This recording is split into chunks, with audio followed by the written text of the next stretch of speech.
Welcome back. We are doing Kingdom Rush Frontiers, Storm Atoll on Veteran. This is the campaign. Got a level 10 Aleric and all of the upgrades. Starting right off here, put your Aleric at the bottom with a couple of mage towers and an artillery. At the top, we got a new hero, the Black Corsair. And just like the previous levels where we had the vampire at the end, this is the secondary hero that you can control. He does a lot of damage. He chucks those barrels that explode. He can also drop mines in the water, which enemies can, well, they'll take a lot of damage if they run over. So rotate him back and forth as needed. He can chuck pretty far. So if there are guys on lands, like you can see right now, he will be able to throw the barrels into some really good damage. So make sure he is being used ideally at all times. Put a barracks in the back on both choke points. Make sure nothing slips by. And then you notice the Shrine of Ethos? Anywho, the Sea God. It costs 500 to upgrade the first level. Go ahead and put a point into it right as you start the game. It's going to be really good. And then notice at the top there, we have a level 4 archer tower, and now in the center, also a level 4 archer tower. Those are going to be towers you're going to want to upgrade as quickly as possible. Aleric is going to have to switch back and forth. I will say slippage here is very common. It's very easy for these little thin guys to toss nets and one to get by. The middle path is particularly unforgiving because once they get in the water, the only thing that's going to be able to kill them is like a rain of fire or a zap from the shrine. Speaking of the shrine, it's really good. Go ahead and put a point into it. You get a charge immediately. Once you use a charge, it takes 30 seconds for it to recharge. So it's a long cooldown. It does AoE true damage, completely ignoring any kind of resistances. So really, really strong, but it is something you have to use at the right time to get maximum use out of it.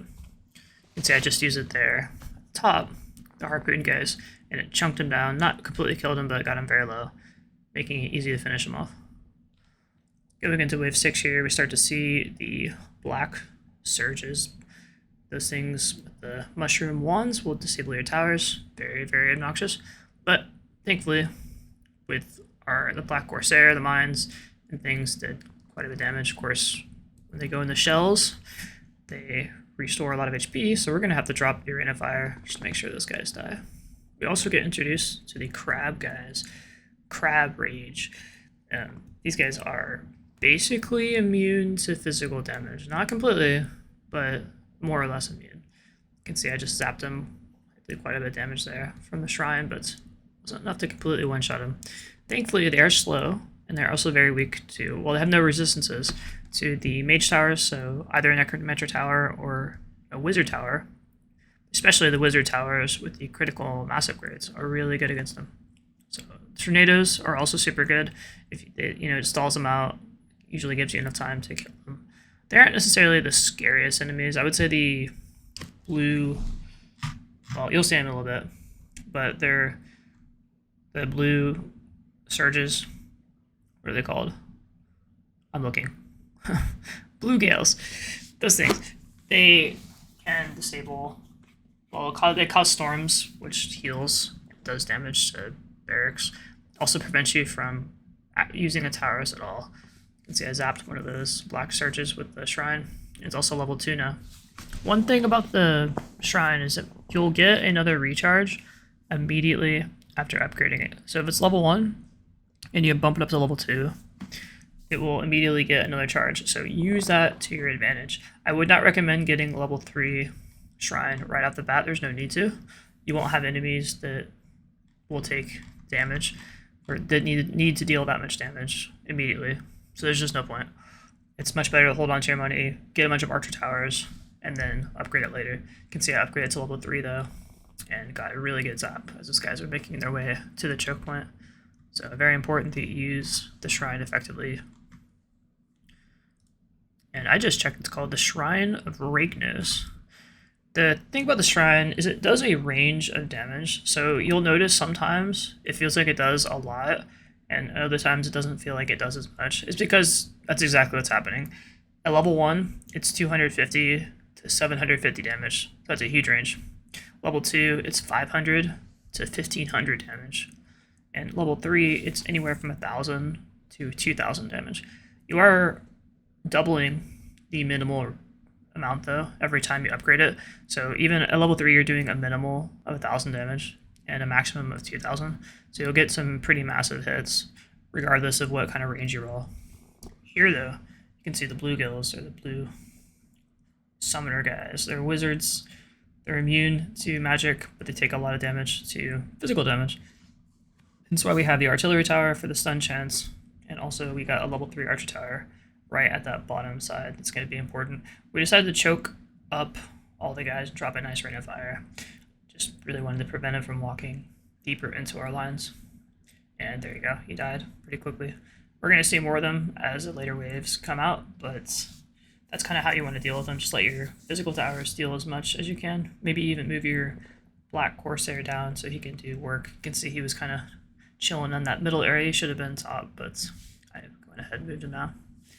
I would consider the black corsair's auto attacks. It'd be something like maybe a level 3 artillery tower. It's very strong and it does area damage, so it's but it's also not so good against guys who are super tanky, particularly the crabs.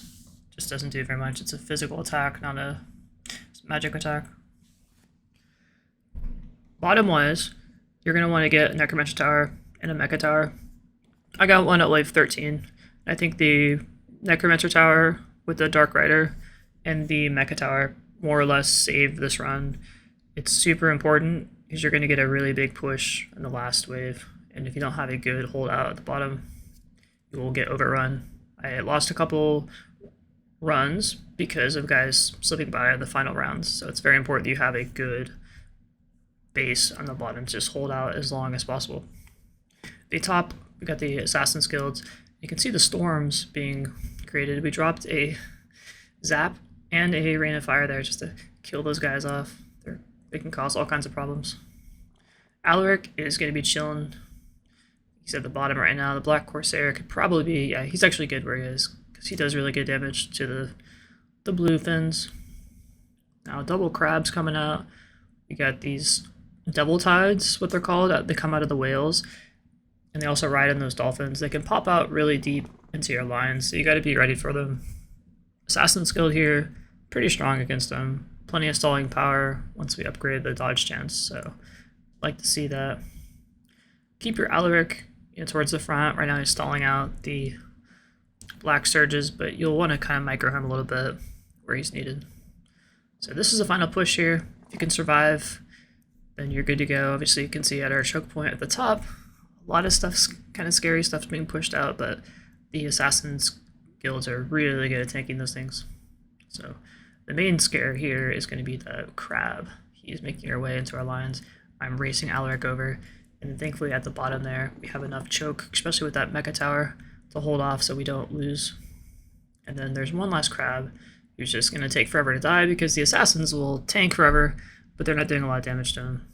So we just have to slowly chisel him down. I'm actually going to let the assassins just move out of the way so that that crab will come. You can see, it's just, I finally realized that. I'm like, why don't I just let the wizard tower deal damage? And it won't even matter here because we have a rain of fire and a zap. So look at that damage. Oof. One more rain of fire. And that is GG. Thank you. Look at that. 3 stars there.